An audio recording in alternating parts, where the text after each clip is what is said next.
But let's get to some Roto World player news. The biggest problem in America has been solved. The Bengals have a new quarterback. It is Joe Flacco to the Browns. Jay is actually clapping right now. Can you believe it? Comeback, Bengals, new Joe. Comeback player of the year, Joe Flacco. And Connor, you know what they say? If you can't beat him, join him. Joe Flacco, the newest member of the Chubby Leather Daddies. Jay putting a healthy bid on Joe Flacco last night. So it's just outrageous. Like, he's cost you a lot of money, and then you dropped even more money on Joe Flacco. Bunch of fab bids. But you see here what Joe Flacco did in his previous starts with the Browns. Here's my take. It can't get any worse. I put out a quick video, a quick social reaction, because the news came out literally like 5 minutes after we wrapped the show yesterday. And so I put up a quick reaction video on social just saying, like, this is good. This is good for the Bengals. Because it's change. Again, if you want to look at underlying metric stats, the worst quarterback in the NFL on an EPA basis per play, Jake Browning. Yeah, matches the eye test. Right. Second worst. Analytics are right again. Right. Second worst on EPA per play is Joe Flacco. Yeah, exactly. But it's an improvement. Yeah, sure. And I would argue, Jay, here's why I think it's a positive. A couple of different reasons. Number one is, all right, so you're going from worst to second worst. All right, that is legitimately improvement. Secondly, the fact is that Joe Flacco was on a run neutral or run heavy team, depending on sort of the script, throwing to like mostly Jerry Jeudy and like Isaiah Bond, right? Whereas Jake Browning was throwing to Jamar Chase and T. Higgins. And so there's certainly a significant talent upgrade for Joe Flacco here. And the third part of it is that I feel like one of the issues with Jake Browning, and to be fair to Jake Browning, they played the Broncos, they played the Vikings, they played the Lions, they played three of the better defenses in the NFL. It's been a tough run in terms of, and it doesn't get any easier this week against the Packers. But Browning, I felt like, because he is mobile, held on to the ball a little bit too long, tried to run around a little bit, tried to make something happen. Joe Flacco is going to get rid of that ball so quick. He's not getting hit. The ball is coming out quickly. And so I do believe, as bad as that offensive line is, the fact that Flacco will get rid of the ball quickly, and he's not scared to throw into double coverage. He's not scared to, like, take a shot. There's a little bit of YOLO to Joe Flacco that I think Browning was probably a little bit more conservative. I think this will help. And then the final thing, guys, is it's just different.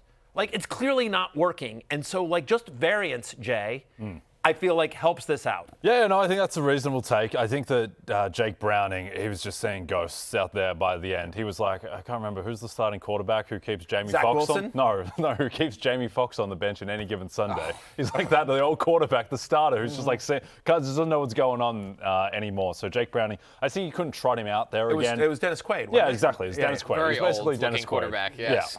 Yeah. So I just think that it's one of those things where there's 52 other guys on the roster who are, putting their long-term health at risk. And I just think you can't throw Jake Browning out there after what he had done the previous 3 weeks. Flacco is different. I think that in terms of just the drop-back pass game, it'll be more effective.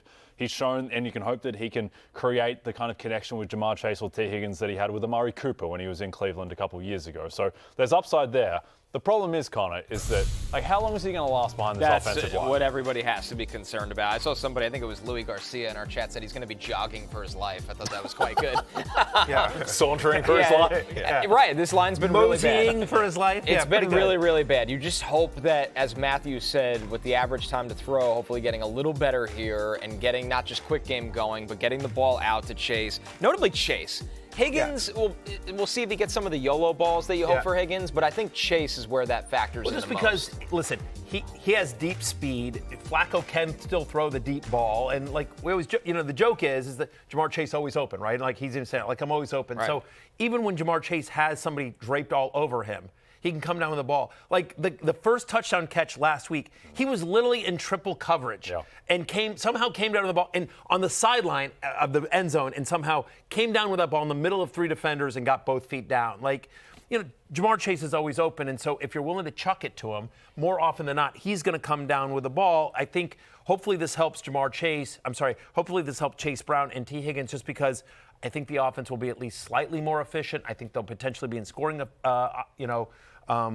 range quickly, and you just saw the schedule there. Once you get past the Packers, it gets a lot easier. The Steelers aren't the same defense as they are. You've got some other games coming up that are I think, much easier than the stretch they've been through. Yeah, Flacco, if he doesn't get killed by Micah Parsons or TJ Watt the next 2 weeks, then it does get a little bit easier. They got the Ravens on the schedule against coming up soon. Jets, Bears, those matchups don't scare you either. Right. So in those matchups, I think it will be okay, but it's just against the really elite defenses. Like, we're going to learn, well, it's his first week, so we won't like write the book on Flacco based on how he performs against the Packers on the road. By the way, playing them for the second time in a month, which is kind of a tough break for Joe Flacco. Right, by the way, second time in a month, by the way, and they've had 2 weeks to prepare for this game. Because, they were on the bye last week, and then they had the disappointing tie against the Cowboys, so they're angry.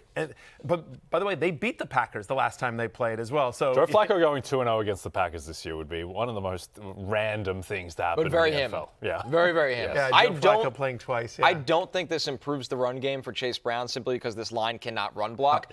I do wonder if it improves how many dump offs and quick passes that's he my gets point. from Flacco. I could not agree more. Like, the offensive line he can't run, but I do. Flacco, again, he doesn't want to get hit. He's whatever. He's 44 years old. 40. No, he plays quarterback the way I would. Slow, lethargic, quickly get the ball out.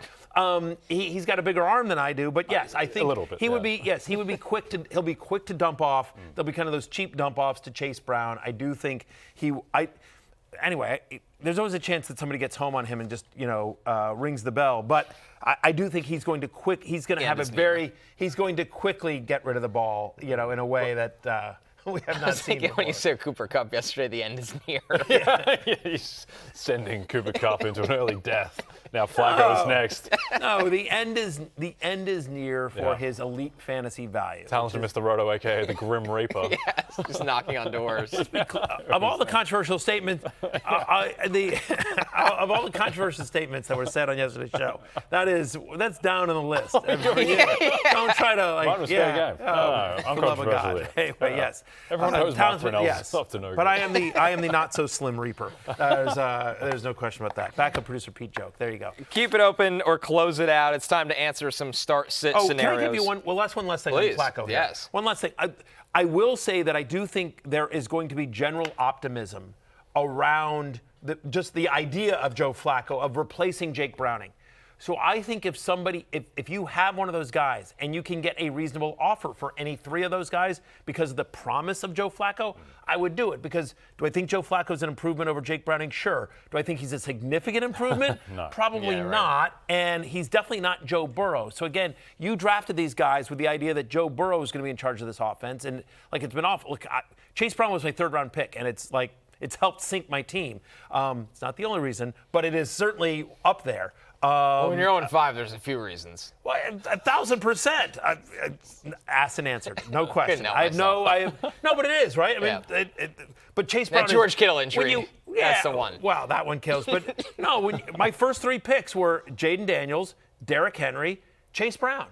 One guy missed, 2 of the first 5 games and left one early, and then the other 2 guys have just sucked. Yeah. Right. I mean, when those are your first 3 picks, it's a 2-quarterback league. There you go. Yep. I mean, is what it is. And my fourth round pick was either Xavier Worthy or Mike Evans. So I mean, again, and then the 5th one was the other guy. Those were my 4 and 5 picks, were Worthy and Evans. Yeah. So it's like should have taken JSN like I did. Should have, yes. Woulda, coulda, shoulda. Mr. T reminding you, Matthew knows the Bengals bone you. That's a callback to a last year's to the show. 06-0, sure. Yeah. And they do. Yeah. Every Bengal fan knows that. Every time you count on the Bengals, they bone you. Yeah. And that's what happened. I should have listened to my own lesson. Yeah. I drafted Chase Brown, and he has boned me. I've been boned. Speaking of, Joe Flacco, the most promiscuous AFC North quarterback of our time. So he's going to be on the Steelers next year. Then he can go 4 for 4. That would be amazing. It could very well happen. Also, that's like probably the favorite to sign him to a backup role. Once Rodgers retires, we need another old non-mobile quarterback. Who's around? Let's keep it going. Joe Flacco is out there as a free agent.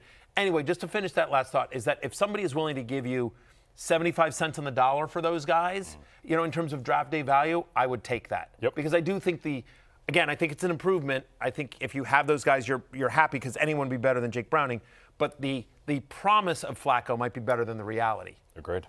Hey, it's Matthew Berry from NBCSports.com and RotoWorld.com. And I want to thank you so much for watching whatever it is you just watched.